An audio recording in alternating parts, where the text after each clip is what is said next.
Mwanzo kabisa ningetaka kuchukua fursa hii kukemea yale matamshi ya gavana wa kaunti ya Nyeri kuhusiana na kifo cha the Prime Minister Raila Amolo Odinga CGH. Na niweze kusema kwamba hayo maneno hayangefaa kabisa kutoka kwa mtu yeyote, na hasa kwa kiongozi wa nchi yetu ya Kenya na mdogo wa mwenyekiti wa Council of Governors.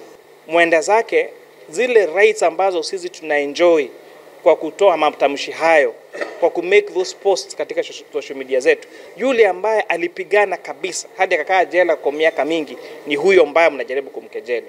Kwa hivyo tuache apumzike kwa amani, but the spirit ambao alikuwa nao ya unity of the country tuendelee kuihifadhi as a legacy for him.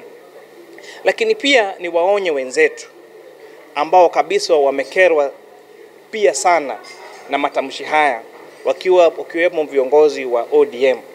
Msichukulie haya ni kama ni matamshi ya Wakikuyu wote ama wa jamii moja. Hayo yalikuwa matamshi ya mtu mmoja binafsi.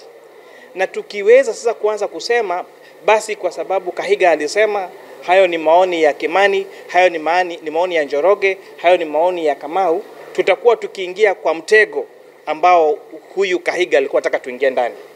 Na tutarudi tena kwa ile ambao last week sisi wote tulikuwa pamoja tukisherehekea umoja wa kitaifa. Tukienda tena kuingia kwa mtego ambao tumetegewa na huyu Kahiga, tutaweza kupoteza zile steps mingi ambazo tumefanya kuhakikisha kwamba kuna unity na kuna utengamano wa jamii zote katika nchi yetu ya Kenya.